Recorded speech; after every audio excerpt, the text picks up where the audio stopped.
what some of the other situations pertinent where we, the guard, can assist with, and folks will be coming forward from his unit as well. We're tracking this in our job, our Joint Operations Center that's up in Frankfurt, that they're working with the folks out of the EOC, the Emergency Operations Center, to coordinate all of the support coming to you and prioritize whether it's a civilian agency, an emergency support function, or a National Guard asset, that it serves the community here, and we'll maintain that at contact chief to be sure that we're addressing whatever you and your folks identify on the ground. Thank you. I think as of this morning, we deployed a little over 180 National Guardsmen. We are increasing that number as more requests come in. Also trying to use our runways in different areas like Taylor County and others as a place of refuge for people. I know one of the challenges is to remove. So I wanted us to hear from the transportation staff with somebody across here. I think we got 150 people that are out there right here in the area, and I said, it's time to get to the vehicle. Thank you, Governor. So just to give you a brief overview of transportation here, District 1, we cover the 12 western counties. So as the storm has across western Kentucky, it is actually 12 counties, Fulton, Hickman, Graves, Marshall, and Lyon counties. And so those counties specifically, we have internal crews there out on all of our state routes, as well as the county routes, interstate state routes through the swath of the storm. Utilizing loaders, backhoes, excavators, chainsaws, and manpower. Right here alone in the city of Mayfield, we have approximately 20 folks that are from other crews and from other counties sitting in our Gray County crew. And then all of the other Gray County have 4 folks helping assist with state routes, city routes, with conjunction with Chief of Police here, Public Works Director, the Mayor, the State Police, coordinating our efforts on every route there is within the city of Mayfield. In totality, we have approximately 170 employees across our District 1 that are out in some capacity addressing this particular storm. And again, we have every large piece of equipment that we have at our disposal in operation currently. Thank you. Guys, this is a press conference coming in on WHAS TV from the governor, who is on site in Graves County in Mayfield.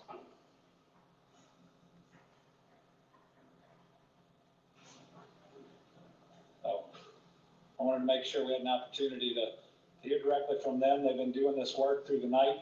Then we'll hear from the state police, and we'll open up for questions. I do want to thank ATF for this here. Great and even more individuals to help out. We appreciate our partners. My name is Aaron Jason. I'm the fire chief of the West Virginia. Just a quick update. First, our property one right now is the NCP chemical factory. That's where the bulk of our assets are right now. Still working through rescue and recovery operations. It's a large facility that was devastated in this tornado, so it's going to be a long, difficult job. But we've got good crews out there. We've got a lot of help from across the state coming in. We're very thankful for that. As of right now, our EMS volume has stabilized. We also have a lot of EMS crews coming in from across the state. As of right now, 11 different counties have sent ambulance crews to Mayfield to assist us. I can't say thank you enough for the help that we've received everywhere from our neighboring counties to Vanderbilt. The Kentucky Board of EMS has allocated, we hope, an additional 8 ambulances from all over the state of Kentucky to come in and assist us. I want to thank everybody taking time. We conducted 4 scene lots through rotations, but that's also assist us on our ground operation. Overnight, we have 4 construction fires, that, it was very difficult to get to the fires. Once we did, with the help of our volunteer fires in the county, we were able to get these old fires extinguished, so that fire is under control.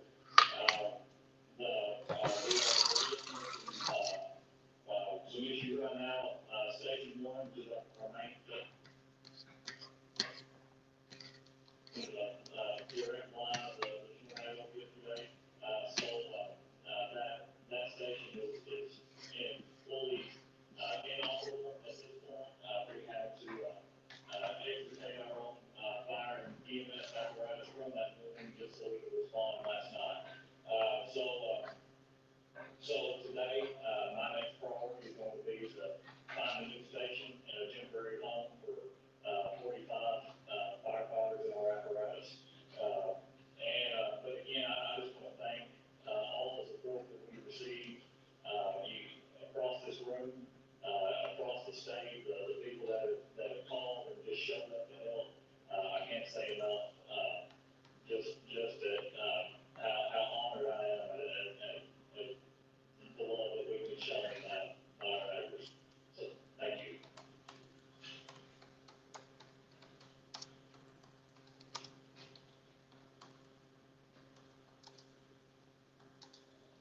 My name is Nathan Kidd. I'm the chief of police for the city of Mayfield.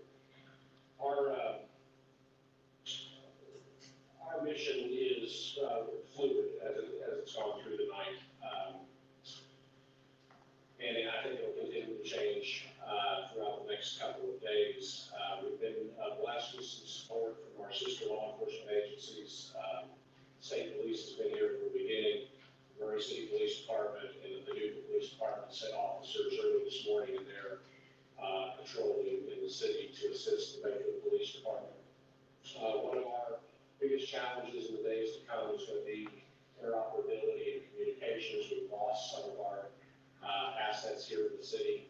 State Police Communications Branch is assisting us with that and bringing radios that will allow all of our first responders to be able to communicate not only with the post, but with one another. So we're anxious to get that component in place.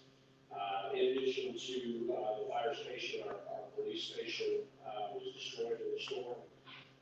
Both of our fleet that was parked there has also been compromised.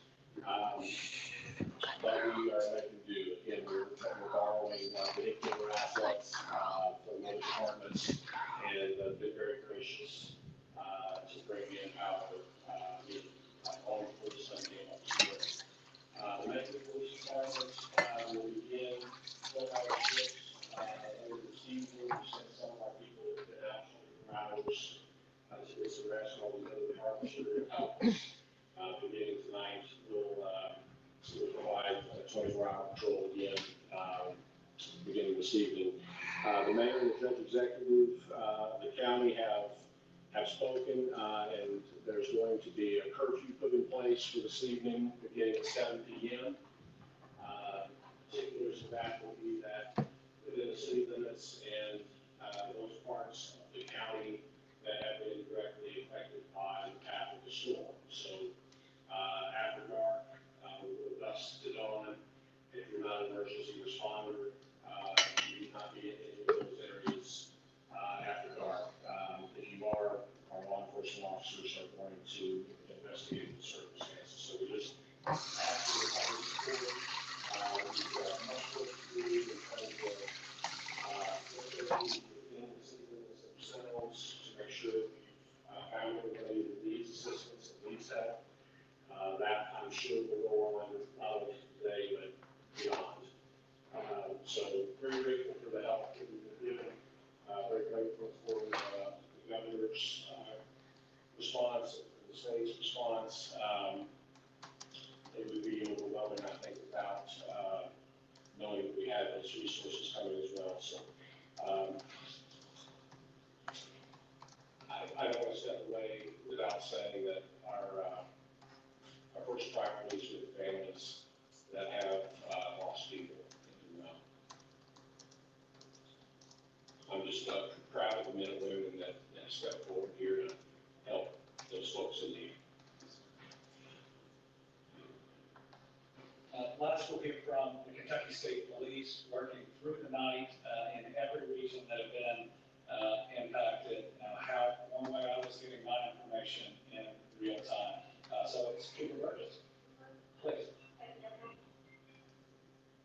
Police have been working very closely with all our local agencies here to assist in any way we can. We're working to get communications working for all of our local agencies together. Our primary focus right now is preserving as many lives as we can. We are asking that anybody who is not an emergency responder, if they are currently in a safe location, to remain there and not enter into the areas where we are working so we can get the help to the people that need it as quickly as possible. We appreciate all the support from our local agencies that are here to help us from surrounding counties and beyond. And again, we're just here to try and preserve as many lives as possible. All right. We'll open it up for questions. If you just start by who the question is for. We want to make sure the public is getting the very best information possible. Mark?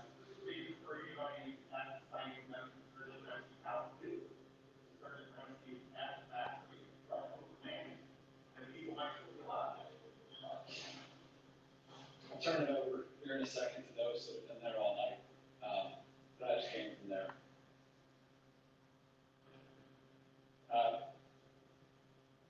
We're going to lose a lot of lives in that facility. And I pray that there will be another rescue. I pray that there'll be another one or two, but it's a very dire situation at this point. See, again, I think it was absolutely incredible, the number of people that were saved. I know it's really hard given the number of people that were in it.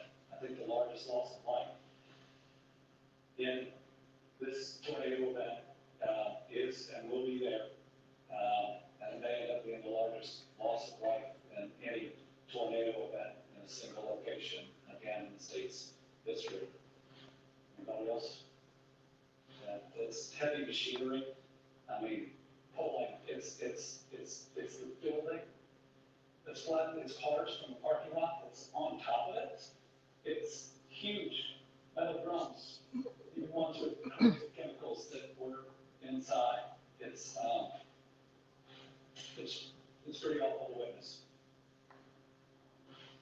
Any idea how many rescues you affected through the night of this point? Not just this, but I believe throughout. I can't give you a hard number. I can tell you that we loaded a school bus, from, an apartment complex in the city, it's, called the Old Victoria Apartments. We were able to, evacuate, around 30 people from that facility. We sent in crews, one person got out, he walked to, station one. He let us know that there had been a structural collapse and that there were people trapped. So we immediately sent our crews, and just from that one apartment complex, we got around 30.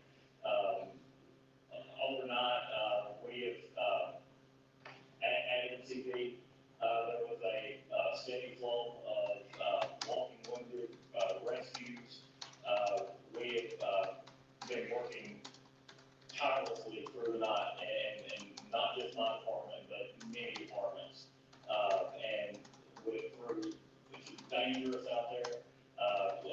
As the governor said, we just left, and I walked up, and as soon as I walked, got within 15 feet of the rubble, I see 55-gallon drums with corrosive placards that are turned over, crushed, leaking out.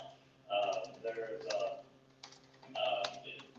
the structure is just a pile of bent metal and steel and machinery, and the city of Paducah Fire Department's supply space rescue team, they worked for the entire night.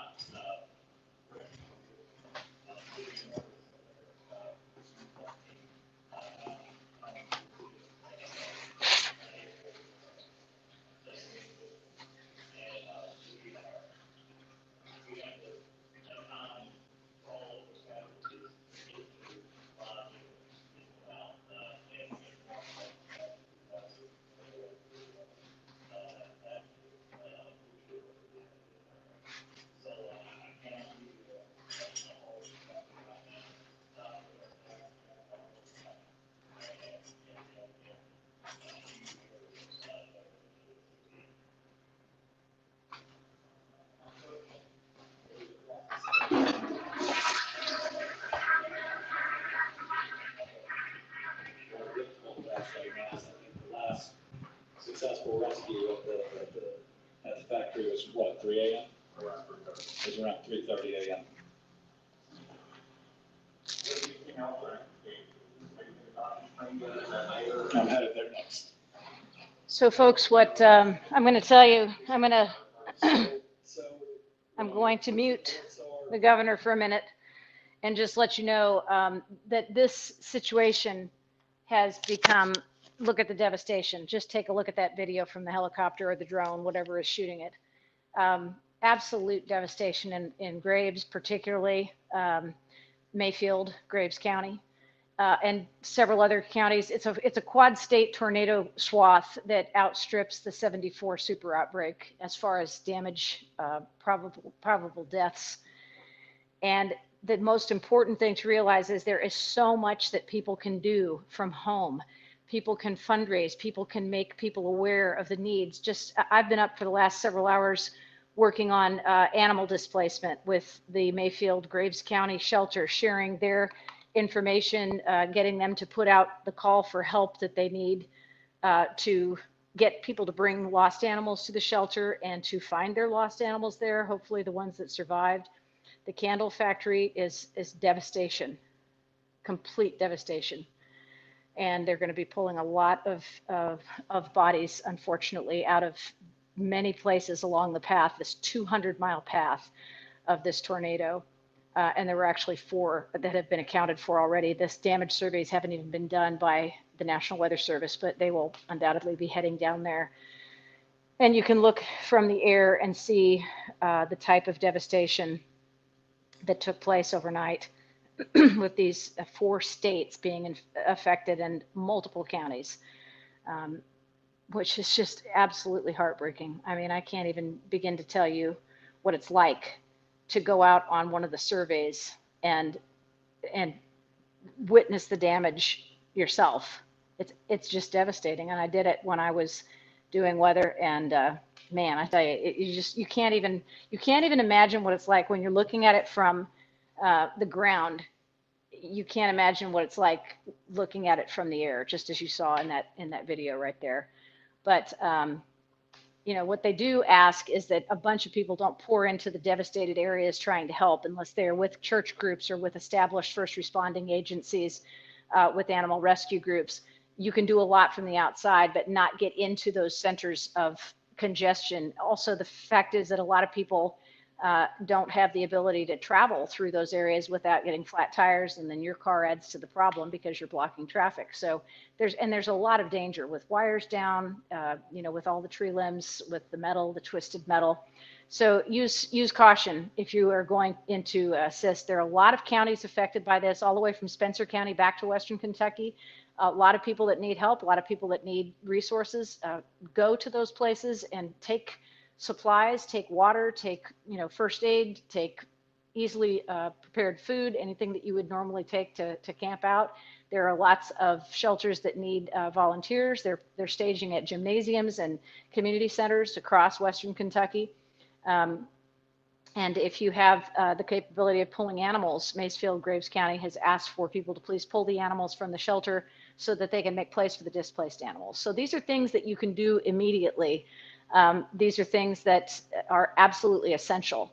And we have so many counties affected along that 200-mile path from Arkansas all the way up into just 2 counties to our south that we are very, very fortunate. If that supercell had hit a metropolitan area like ours with 1 million people, the devastation would have been beyond recognition.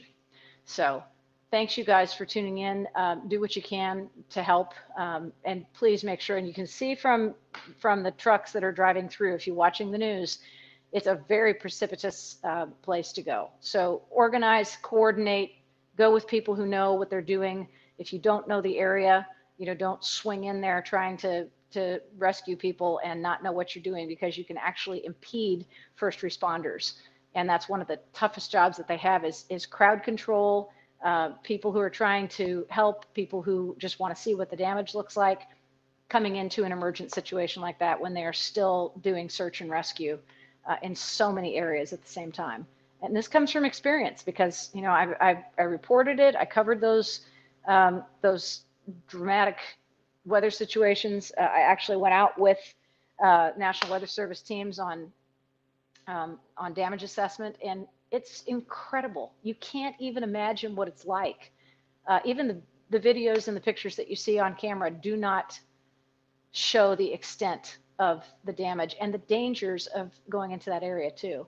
So please use common sense. Get together with your church groups if you're going to get a giant truck and have volunteers take in truckloads of water. I mean, FEMA is already active, HSUS is already active, National Guard is in there. Whatever you do, just use a lot of caution, use a lot of common sense, and maybe go to areas that are not quite as devastated, that still need help. Don't forget about those folks. And also don't forget that it all doesn't have to happen today, because they're going to need help for months. They're going to be reestablishing power for days and maybe weeks. They're going to be rebuilding their infrastructure. They're going to be removing trees, cars, parts of buildings from, public areas. It's going to be a long, long recovery process. And if you think back to Henryville, you know how long it took them to get back on their feet. And that's what Mayfield is like right now. So just wanted to throw that out there for you guys. Thank you so much for tuning in. Please stay tuned. The local stations here have all sent crews, and they're doing a really remarkable job covering things. It's a heartbreaking situation, the candle factory particularly. And I have a personal connection there. So devastating. I know they did everything that they could, and I know they had safety plans, and it just hit so quickly. It's so heartbreaking. So God bless everybody who's affected today, and whatever you can do to help, as I said, use common sense, use caution, work with people who already know what they're doing, and pray.